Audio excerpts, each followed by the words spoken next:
We haven't been able to reach him just yet.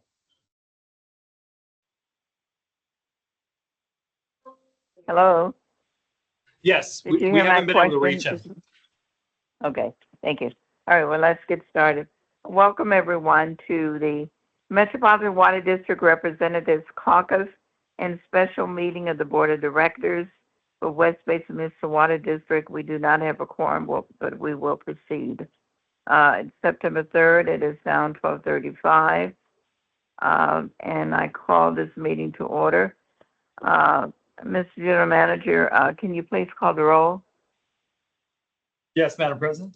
Director Tommy Favai, Director Desi Alvarez. Here. It's worth noting that Director Alvarez is participating from a remote location. This was not agendized as part of our published agenda. So though he is here virtually, he will not be counted as being part of a quorum. Director Scott Houston, Director Don Deere, and President Gloria Gray. Here. Okay, Madam President, we do not have a quorum, though we only have a couple of information items that I think are still worthwhile in proceeding. Thank you, and thank you, Director Alvarez, for being online. Mr. General Manager, can you ask everyone to introduce themselves, starting to your right? Happy to do that. I'll begin with myself. My name is EJ Caldwell. I'm the General Manager here at West Basin Municipal Water District. Desiree Quintero, Manager of Administration and Board Secretary for West Basin. Eric Owens, the Assistant General Manager here at West Basin. Howard Lum, Metropolitan Water District, Southern California, Interim Assistant Chief Engineer.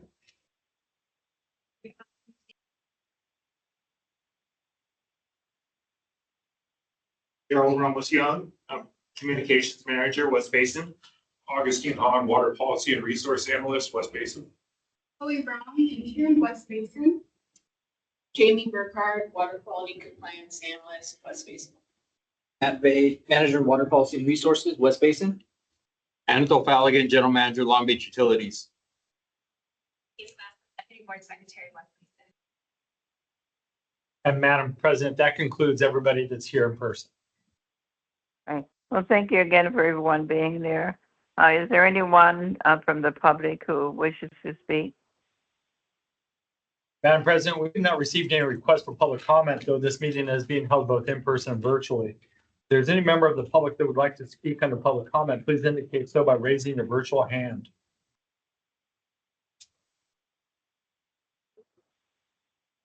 And Madam President, I do not see any requests. All right, thank you very much. We will now address item 4, discussion items. Mr. General Manager, would you please introduce those items? Thank you. Yes, Madam President, we do have two, as you mentioned. The first is item 4A. It's a Sepulveda feeder pump stations project update. And this presentation will be provided by Howard Lum, the Interim Assistant Group Manager for Engineering. Thank you. Sure. Can we have a slide, please? Okay. Good morning. Good morning, Madam President and Board Directors. The project we present in front of it is the Sepulveda feeder pump station project from Metropolitan Water District. This is the first progressive design build project of Metropolitan. So again, this is also the exact same presentation was presented to the July EOT committee meeting and also approved by the board in July by Metropolitan. So it's item 8-2 actually for that particular agenda item. So the subject here is to authorize an amendment to an existing design build agreement with JF Shea Construction to initiate phase 2 of Sepulveda feeder pump stations project and an increase of 2 existing agreements for owner's advisor and for cost estimating services. The purpose here is to essentially continue Metropolitan efforts to improve supply reliability for state water project dependent areas. And the project is budgeted under the current capital investment program. Next slide, please. The map shows essentially the current operations of Metropolitan distribution system in the west side, as you can see. currently, state water is distributed from the north to the south, as you can see from the blue arrow here, by gravity from Jensen water treatment plant and passes through the Sepulveda pressure control structure as well as the Venice pressure control structures in the west side. Next slide, please. So during periods of low state water allocation, like about maybe 2.5 years ago and onwards, or when Jensen plant is essentially out of service, Metropolitan switches to these special operations shown here by this map. The special operations essentially is to minimize the state water use. Shown in the light blue here, as you can see, is the actual existing Great Avenue pump station to the far right. That provides limited mitigation by allowing reverse flow. As you can see, water is now going, from south or east to west through the East Valley feeder to supply the west side with Colorado River aqueduct water. However, this capacity is very limited. It's no more than 50 CFS. It's not enough for the entire demand for the west side. This project, the Sepulveda feeder pump station projects, essentially shown here in orange, as you can see here, allows reverse delivery, again, south to north delivery of CRA water to state water dependent areas and all the way up to Jensen water treatment plant. Next slide, please. So again, going into the details of the project, the initial capacity of this project is 30 CFS, as you can see, and it's essentially involved 2 pump stations. So we'll essentially allow a total offset of up to 60 CFS with the state, state project water usage. The project augments treated water deliveries to the west side areas with CRA water and enhance the supply reliability during reduced state project water flow, as well as increase the overall system flexibility. Next slide, please. Again, look at the detail or rendering of the 2 pump stations, as you can see on the far right, Sepulveda pump station, as well as the Venice pump stations. Total of 30 CFS for the first initial phase, and essentially consists of pump motors, interconnecting pipe valve structures, mechanical equipment, electrical modification, as well as, chemical, water treatment, chemical tank system for water treatment, as well as, one of the key features of this project also will require new power service to the 2 pump stations. So we'll get into further details of that, but essentially, the Sepulveda pump station will be receiving new service from LADWP, and the Venice pump station will be receiving new service from Southern California Edison. Next slide, please. As I mentioned, this is Metropolitan's first progressive design build project. Previously, prior to 2022, before the slate legislature, Metropolitan's been essentially, executing all projects using design bid build approach, as you're all very familiar with. With the legislature, it allows us to go into other what we call alternative project delivery, and one of which is called PDB, or Progressive Design Build. It's a qualification-based selection system, and essentially, as you can see from the diagram, the right here, it requires collaboration and definitely encourage collaborations among the owner, in this case Metropolitan. The owner advisor, who essentially works directly under the owner, Metropolitan in this case, as well as a design builder entity, sometimes called DBE, essentially consists of the design engineer as well as the builder as one single entity. And we essentially start the project from the beginning with the design builder on board, instead of having the design take it to completion like a conventional design bid build, and then bid it out, in that model. So this one, you essentially select based on qualification, the design builder, as well as contract with an owner advisor who works directly with the owner. So again, there are 2 phases of this PDB. In the phase 1, design builder essentially advances the design collaboratively with the owner, Metropolitan, and primarily we'll get into a little bit more of that, essentially collaboration. We work with water quality, work with operations, as well as all the other stakeholders within the owner side, And essentially what we'll do, we'll take the project all the way to about 70% complete. And that collaboration not just involves doing design, it involves essentially looking at alternative value engineering, owners essentially requirements and costing and scheduling those requirements ahead of time before you before you even get to what we call the GMP, guaranteed maximum price. So at the end of phase one, essentially a design package will be generated roughly about 70%. And also you will essentially, as the owner, we actually negotiate, work with the design builder to get to a guaranteed maximum price. And then from that point on, guarantee is a negotiated price based on the work packages. And then we will go to phase two once the guaranteed maximum price or GMP is, confirmed. And in our case, for Metropolitan, we are seeking here for board approval of this guaranteed maximum price so that we can proceed to phase two, which is your conventional construction. So construction will start. And in this particular case, in this particular project, we actually have two subcomponents of constructions. One is because, as you recall, we have two pump stations. So essentially what we're doing is looking at the schedule, looking at the risk. We're breaking it up into two different GMP. So you got a phase 2A and a phase 2B, you think of it. So we're essentially treating the vendor's pump station separately from the subholder based on the progress of the work. And I'll get into a little bit of the rationales behind that approach. Next slide, please. So really, this kind of really summarize some of the benefits of progressive design build versus the DBB design bid build based on the low bid, as you all are aware of.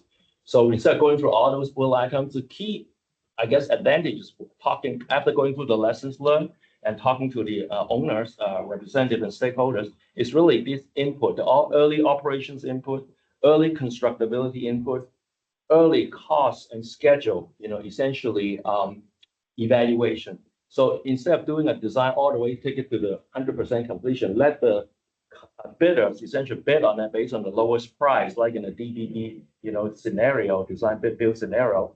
You get those instant or very real-time assessment as you go through your design with the builder, with the design engineers, with the owners, with operations all sitting around the table in the very beginning. So you make decision early in advance instead of trying to, hope for the best at the end when that bid comes in, as it's within budget.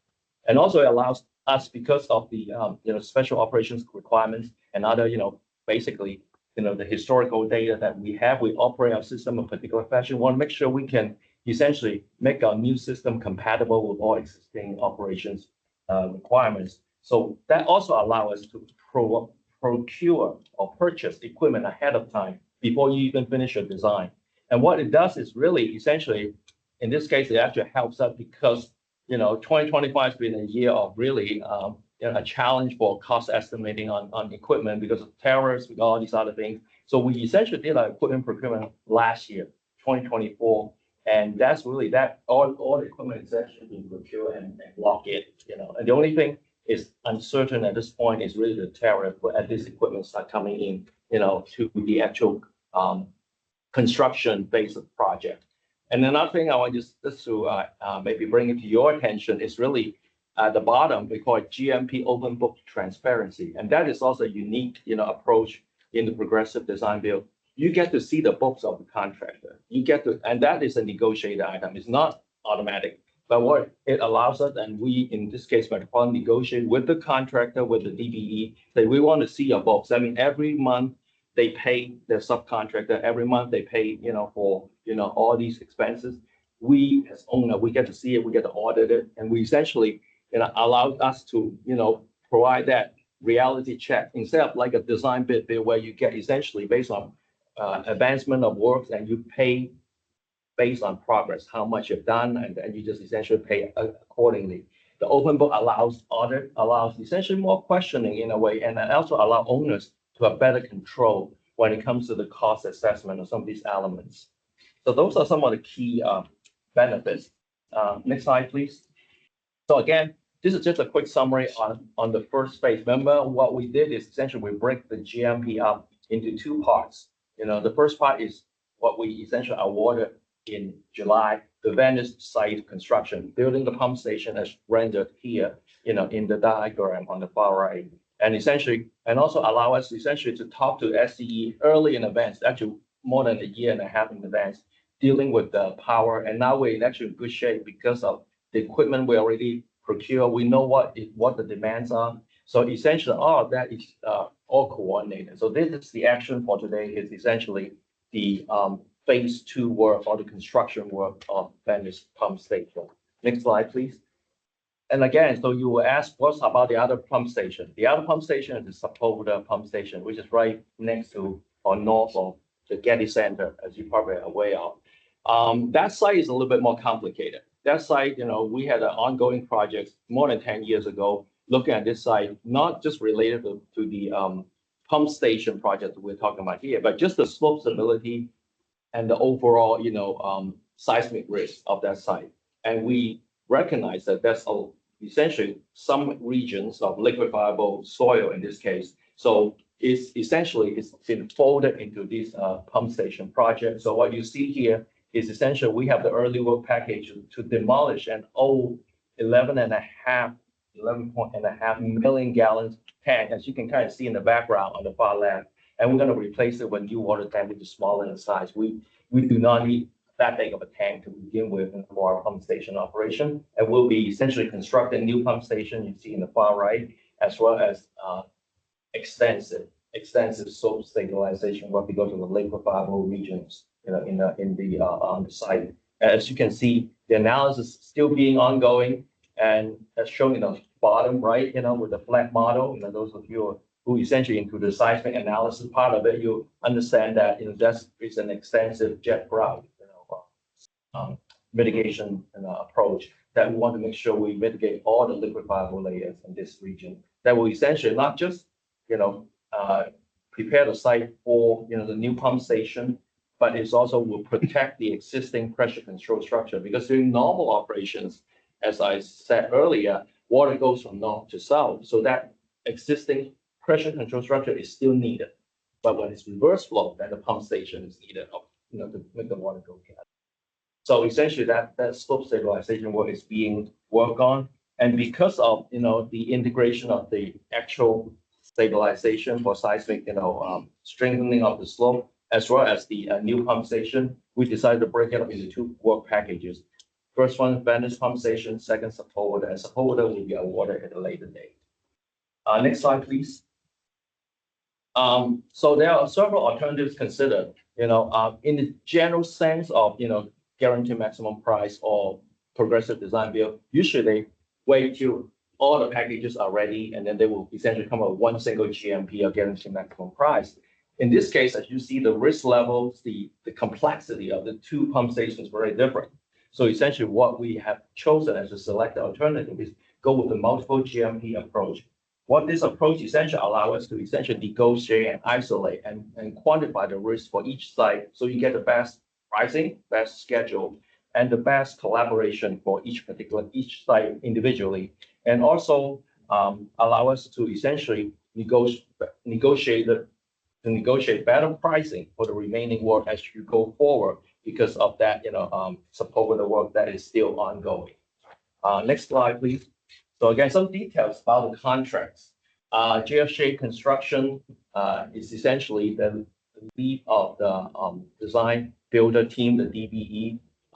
It consists of a contractor, JFJ, as well as the design firm, Tetra Tech. So the action in front of you is essentially to increase of $52.96 million to allow us to go into construction of Venice pump station to not to exceed total cost of $103.36 million. As you can see, there's a difference of about $50 million. What's been appropriated previously is all related with the procurement. We talk about all the early work procurement packages, as well as all the design work associated with the project. So all that's been appropriated as part of that original $15 million. So essentially, we've got all the equipment, essentially identify and procure using that amount of money. And that 52.96 that we're asking for today is essentially only for the construction of Venice pump station. Some of the key terms here, again, we talk about the open book accounting. That is the negotiated terms, and is in the contract. So again, Metropolitan, we have the ability to look at the open book, all the DBE team. And also we have what we call unused fund and contingency, like most, progressive design build contract. But we also, put in the contract a 50% sharing, 50/50 sharing of any unused funds. So the money we put in to as unused or contingency, will not be used, then whatever savings we get out of it, it will be essentially, it will benefit the contractor, it will benefit the Metropolitan as owner. So what it does is essentially encourage, people not just stop at the point where we are now, but essentially look at other ways to streamline the construction, look at ways to, reduce costs as possible, improve efficiency, and any saving from that bucket of contingency will be split between the owner and the contractor.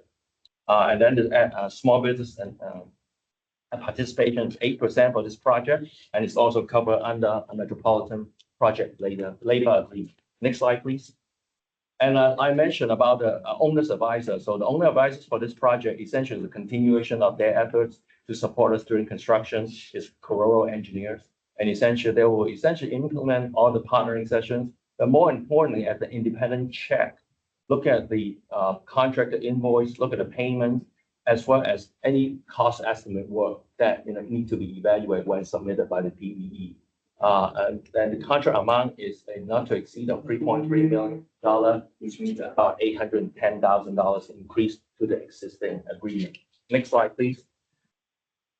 Another firm is also under this agreement amendment is Parametrics. Parametrics is an independent cost estimating firm. Essentially, they provide independent cost estimate for all the negotiation of pricings and anything that essentially comes through Metropolitan. We'll do our own evaluation when it comes to cost and schedule, but it's also important that we have a third set of eyes. In this case, Parametric will provide the independent, cost, assessment and come up, with elements of advice for Metropolitan. And the agreement is essentially a not to exceed amount of $545,000, which is equivalent to a $496,000 increase to the existing agreement. Next slide, please. So here's a summary of the allocation of all the funds involved, including, Metropolitan labor, supporting the projects, owner costs, project management costs, and inspection. Inspection can draw, would like to draw that to your attention. We're going to continue our quality assurance, just like we do with any design video or any project that Metropolitan is essentially overseas. So the inspection and support is going to be in full compliance. There's no difference in the quality control process. And again, the DBE is fully aware of our protocols and all the quality control. And then the others is just the professional engineering service I mentioned before. And the contract amount with the DBE is again $52.96 million. That totals everything to an amount of $77 million for this action. Again, next slide, please. Next slide essentially shows you the overall schedule approach and at a high level, again, for the 30 CFS station. In July 2025, we obtained the board approval to proceed with the constructions of Venice Pump Station. As you can see, it will essentially be completed in maybe the middle of the second quarter of 2027. And concurrently, towards the end of this year, we're going to be going back to the board and coming back to you for the supported stability work as well as the pump station work. And essentially that would take us to the overall pump station completion by late 2028 or early 2029. Next slide, please. So against the options presented in front of you for the board to consider essentially is to authorize amendment to the design build entity, to authorize an agreement increase to the owner's advisor, Cororo engineers, as well as authorize an increase of to an existing agreement with the independent cost estimator schedulers, Parametrics.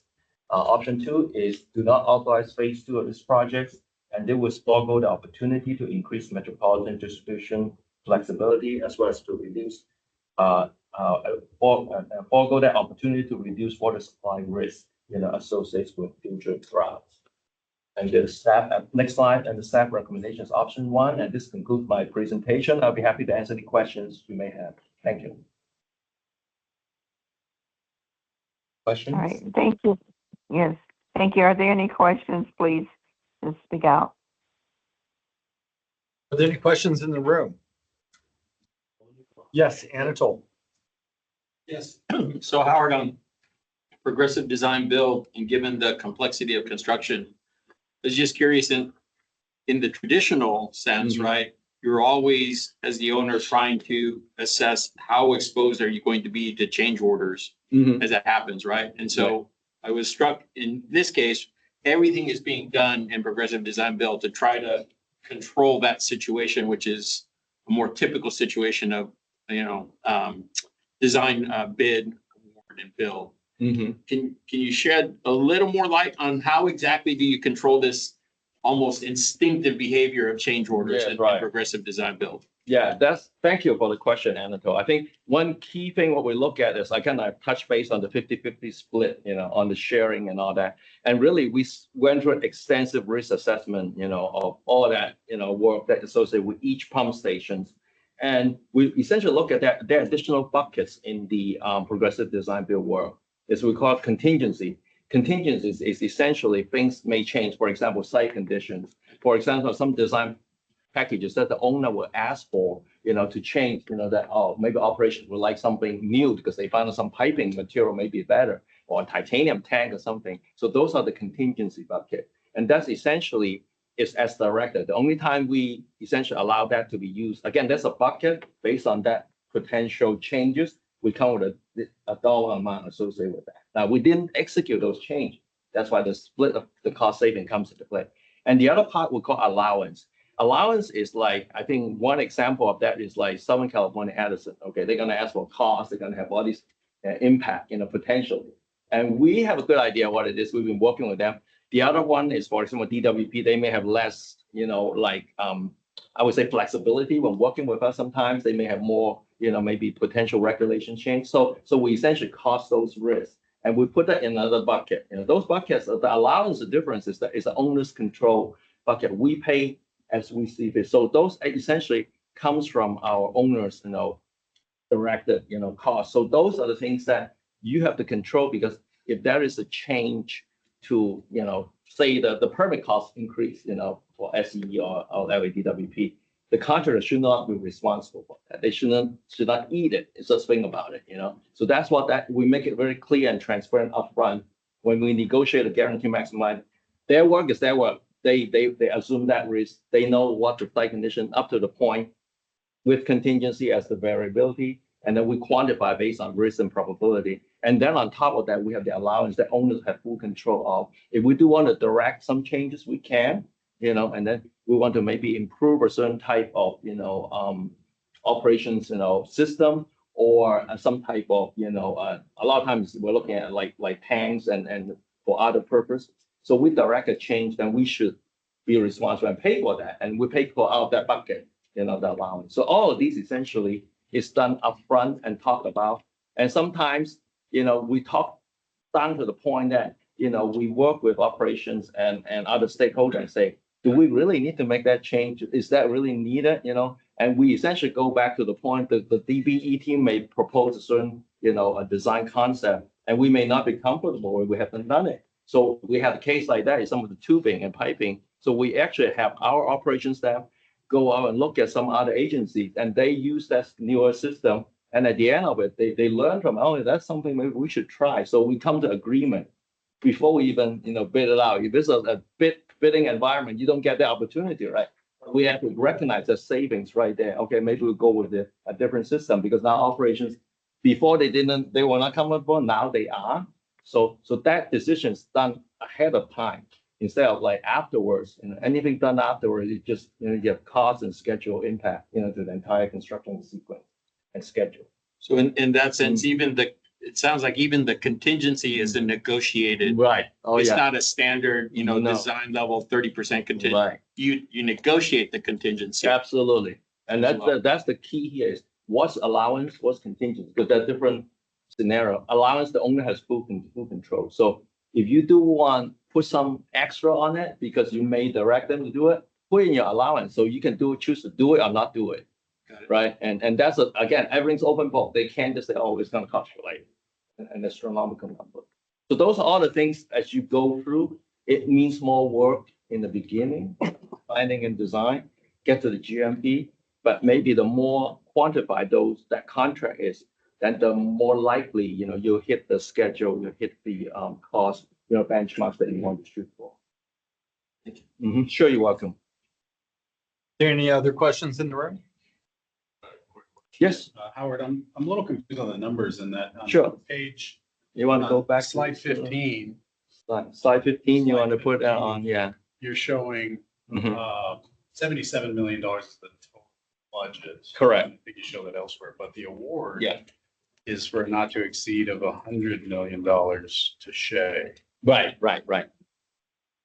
So I guess where's the other? Well, again, that's a 50-month. If you look at Shea, it's actually 52.96 in under contracts. The 77 is all the in-house metropolitan costs, professional services, and all our construction support. So see at the top, all those numbers on the top is all metropolitan labor. So Sure. to Shea is really the contracts. If you look at the one before remaining budget, that's what that is, 52.96. And I explained that earlier. There's a previously appropriated amount of about $50 million. That's already For been spent equipment, on other that's all projects. been procured, all the equipment's been procured, all the design work's done under that essential appropriation. So there's a $50 million plus about 52.96 plus change. So that adds to a total of 103.3. But the others, like you say, is been spent in a way, it's been allocated and spent in a sense. We ordered all the equipment already last year. Mhm. Yeah. So that's again, one of the beauty of the progressive design, that you get to buy a lot of these equipment ahead of time, and then you can really perform your detailed design instead of trying to figure out what equipment what kind of equipment you're gonna get, and maybe you need to modify your design, when you're during construction, because what if the equipment is not available anymore? Then if it's based on a lump sum fixed price bid, they say, well, it's gonna be this type. Now I'm gonna do a design change. Well, it means change order because it's no longer the base bid there, price anymore. So in this case, we know the equipment, we lock in the equipment, we lock in the design. So it's a lot more defined. As far as the schedule is concerned, it may or may not improve the schedule. And not sometimes you can do things faster. Absolutely, you can do things faster because you have parallel efforts. But again, you have to make more decisions ahead of time. So it's still, require that deep thinking a little bit in the beginning. And this slide here is primarily consultant and construction or contractor. Yeah, construction, values, not the contract. equipment. Yeah, no, equipment is already procured. Yeah, sorry. Yeah, I know this is because the sequence of activities, you're absolutely right. Last year, we had 2 board actions, essentially, we went in for those equipment. So that's how the $50 million was spent. It was spent. Mhm. I see that we have Director Alvarez has a question. I do. I have a question on the whole process. Thank you for the presentation, Howard. Sure. Yeah, the, second time for you, I guess. The incentive is if the project comes in under budget, and that includes the construction cost and contingency, then that savings is shared. What happens if the project goes through and uses up all the contingencies and then additional monies needs to be put in? Is there any sharing on that side of the fence? Again, that will pretty much go through the conventional, change process. We're gonna look at the root of the problem. Yeah, is it a metropolitan directed? Is there different site conditions? But right now, the way the cost is being shared, it will be negotiated because it's not covered, in the contract, because there's all these different conditions. We don't want to say it's gotta be shared, when it comes to like we're talking about overage, right? Overing the above and beyond the actual allocated amount. I think that's what, we essentially look at the actual costs, and then work through the CM process. May is online. May, go ahead. Yeah, I guess I'll say that a little bit stronger than Howard. And Howard, go ahead. And if you want to revise what I say, that's fine. I mean, it really is a guaranteed maximum price. If there are no changes, and Metropolitan hasn't directed changes that we're discussing, then if it costs the contractor more, just like in any other contract, that's their responsibility. Yeah, Okay, that's true, so yeah. so you're basically basing it that the guaranteed maximum price is going to be adhered to, and if they go over, they're going to have to eat whatever the additional overage is. Yeah, that's right. And the only way it would come back to for additional compensation would be in the event that the district would require or ask for additional work. Yeah, that's right. Or if there's something, that kind of goes into those contingency buckets. Howard, anything else you'd like to? No, I add? think that's absolutely true. That's why we try to quantify it ahead of time as much as we can, with those allocated risks, whether it's allowance, and then again, allowance is owner's directive, owner's control allowance, So absolutely, again, that's really the basis of this guaranteed maximum price negotiations.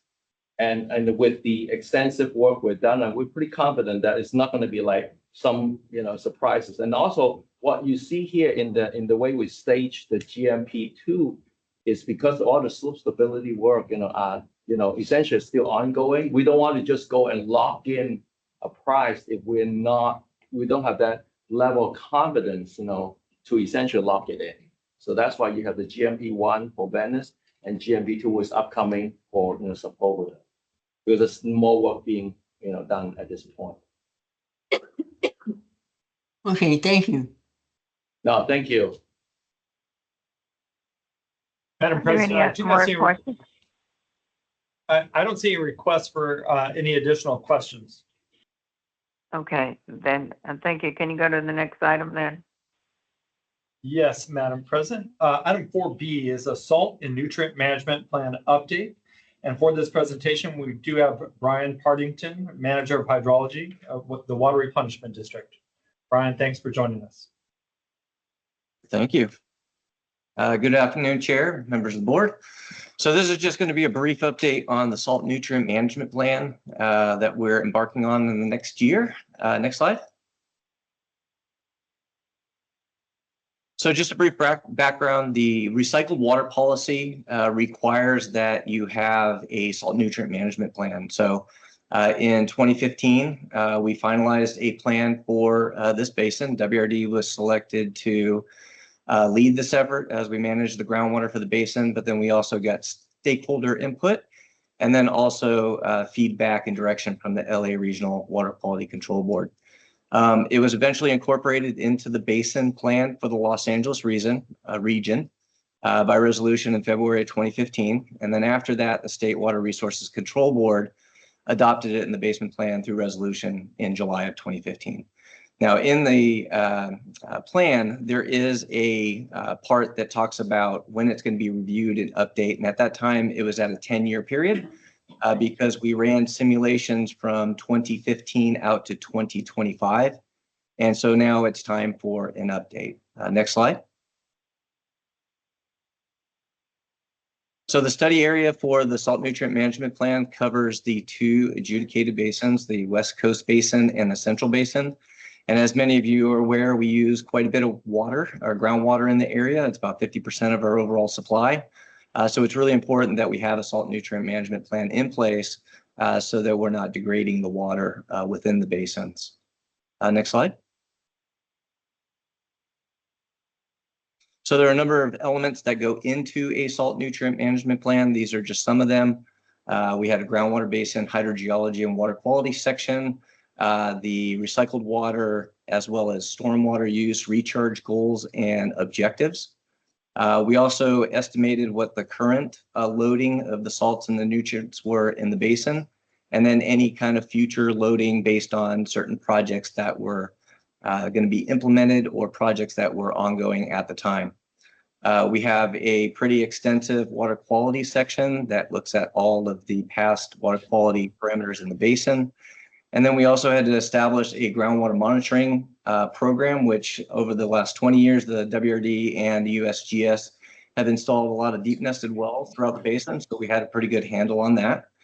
And then the last part of that was the implementation measures that were put in place in order to manage the salts and nutrients. And the best example of that is the saline plume that was left behind in the West Coast Basin. As you know, it's a rather large saline plume, which doesn't leave a whole lot of space for any additional degradation. So that's why we have desalter projects to remove the salty water, and then we're using advanced treated water to help balance that out. And so that's like one of the scenarios in the implementation measures that were included in the salt nutrient management plan. Next slide. So the purpose of the salt nutrient management plan is obviously to manage the salts and nutrients, but one of the important key aspects of it is that it's not managed at the project level. So if you add in some additional purple pipe or more recharge to a certain area, it's not supposed to be considered in that single project. What it does is it considers the entire basin as a whole. So when we talk about projects in the central basin, it's solely for the entire central basin. Does it have the assimilative capacity in order to be able to accommodate those extra nutrients in that area?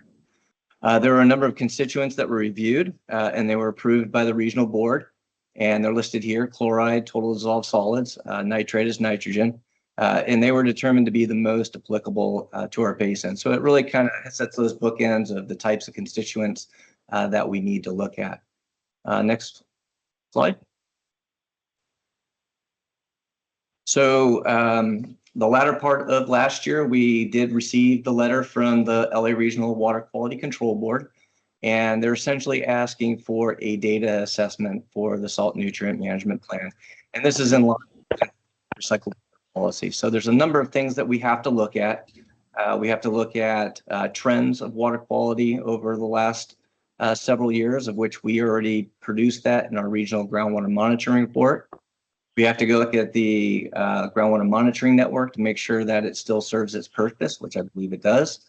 Identify any kind of data gaps, and then really just look at the current water quality, and then look at the types of projects that are happening now, as well as some of the projects that we might see in the future. So one big addition would obviously be the pure water project that we're talking about in the basins. And then obviously the regional board, they want things done quickly, so they have to add in there that's got to be done in a timely manner. Next slide. So just to wrap it up, so we got a couple of next steps. So as far as responsibilities, the LA Regional Board will still remain as the regulatory agency reviewing and approving the salt nutrient management plan. WD will continue to lead the agency oversight for the plan. And then there are a number of stakeholders that are also going to stay as part of the plan development.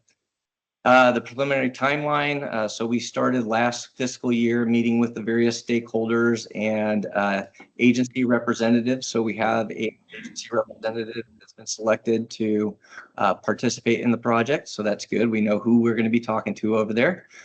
We did develop the scope of work, and that's what led to the letter that we received in September. And what we're working through right now are cost sharing agreements or joint funding agreements with the various stakeholders. This fiscal year, we will hire a consultant through the RFQ process. Then we'll hold a series of workshops just to get feedback, and then that will lead to the creation of a work plan that will get submitted to the regional board. And that's really just outlining exactly how we're going to go through the process so that there aren't any surprises towards the end when we actually submit the document. We'll ask for the regional board to approve that work plan so everybody knows the path moving forward. And then the year after that, we'll be mainly just doing the data assessment. We'll submit the report. I'm sure there'll be a few rounds of comments. And at the end of that, we'll get a letter of approval from the regional board. Now, as far as the cost sharing agreement, we started this in September of last year. So it's taken about a year to get to this point. I'm happy to say that we do have our participant list solidified. The folks that are going to be on the joint funding agreement are the Water Replenishment District, LA County Public Works, LA County Sanitation District, LADWP, Central Basin Municipal, and West Basin Municipal Water District. And the plan is to have these agreements finalized and through their various committees and council meetings and board meetings and approved and signed by fall of 2025. So some of you in the room there will probably be hearing about this in your next committee meetings and board meetings. So now you have just kind of the highlights of that. And I think that's the end of it. I think the next slide is just my contact information. If anybody has any questions, feel free to reach out to me anytime. Otherwise, I'm happy to answer any questions. Are there any questions, EJ? Are there any questions in the room? I see Matt Vay has a question. Yeah, thank you, Brian.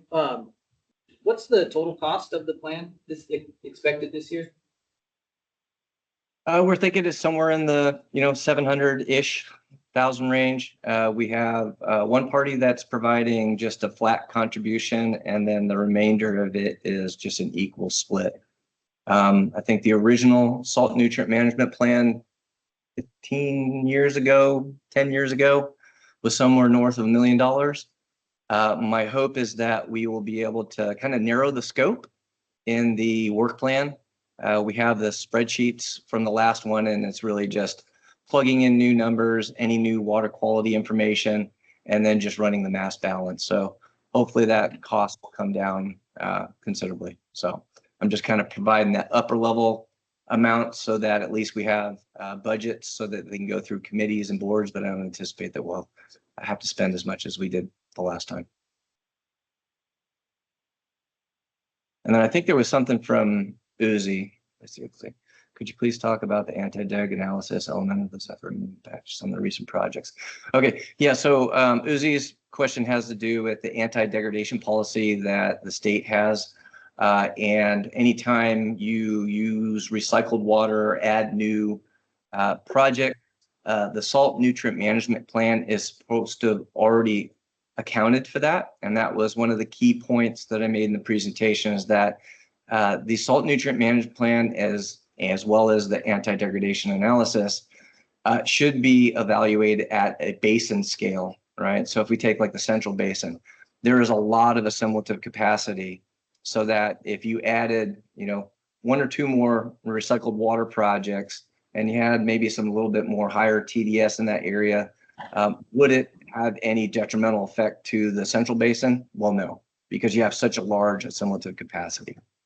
So I think that's something that in the work plan, we're going to clarify, but in the report, we're going to try and make it very clear that what's in and what's out as far as anti-degradation in the future. I think what's happened over the last 10 years is you just had, change in staff, different thoughts and opinions on how to apply anti-degradation. And so I think this will help us to get back to, it's a basin-wide analysis, not individual projects. Are there any other questions in the room?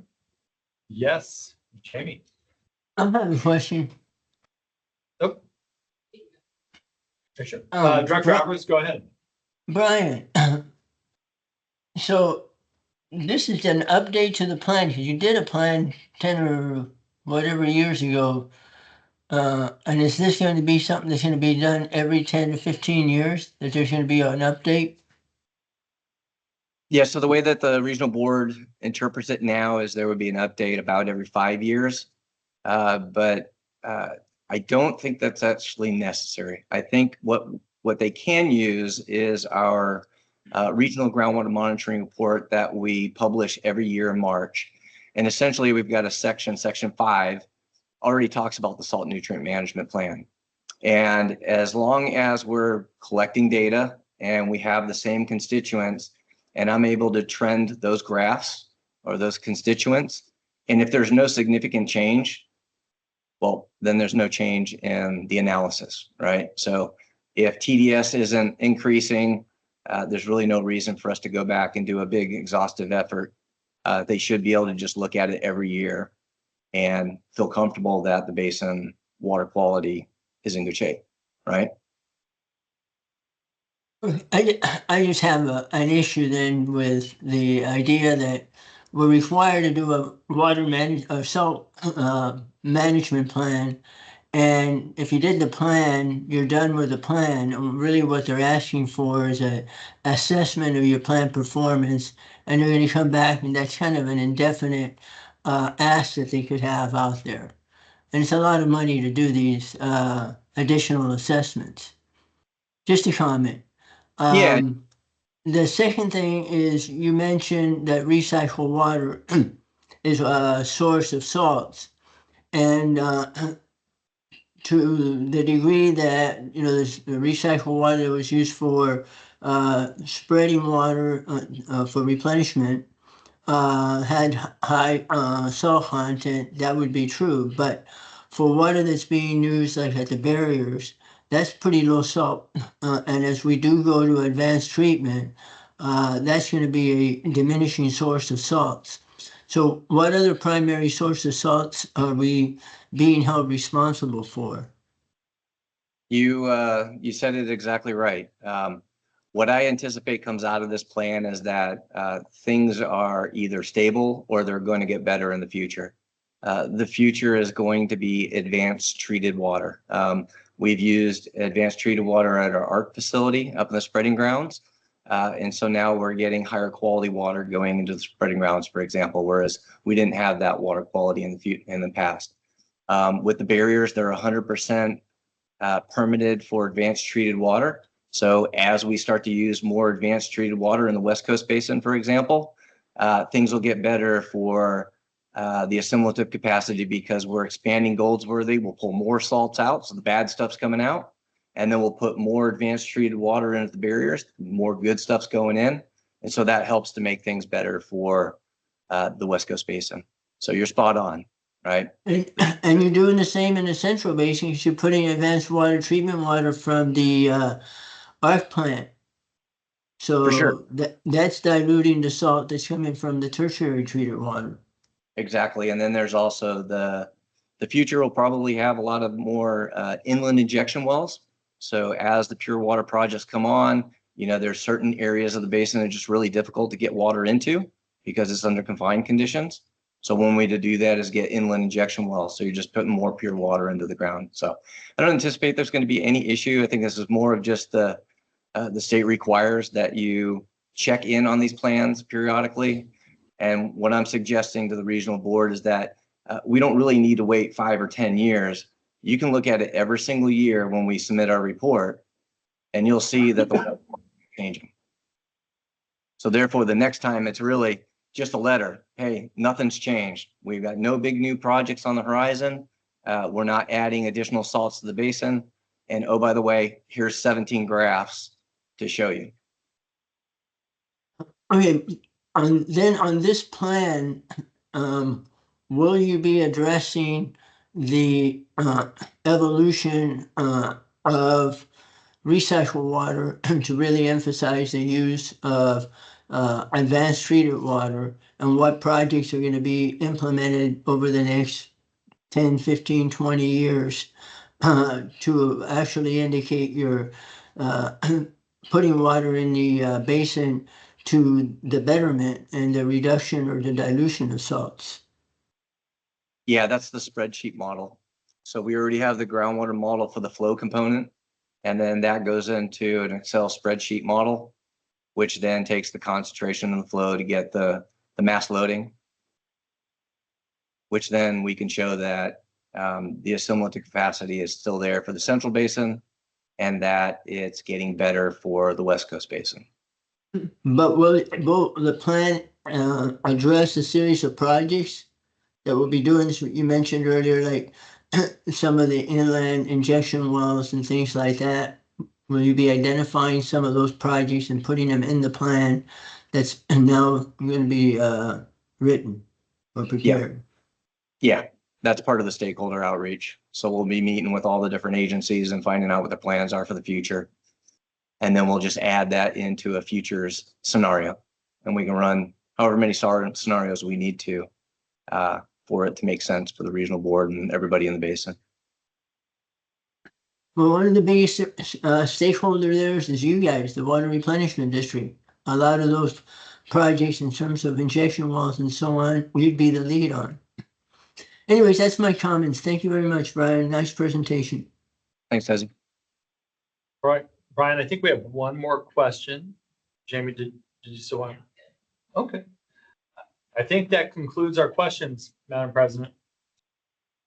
Thank you very much. Well, that's the last item for discussion, but thank you to all the presenters, both presenters and everyone for being there. Now it's item 5, director's comments and future agenda items. Director Alvarez, do you have any comment? I don't have any further comments. Thank you very much. Thank you. Any comments from anyone who's there? DJ? Any comments? I do not see any requests for comments. Okay, well, thank you very much, everyone, for being here this afternoon, and this meeting is adjourned. Thank you very much. Thank Bye-bye. you, everyone. Thank you.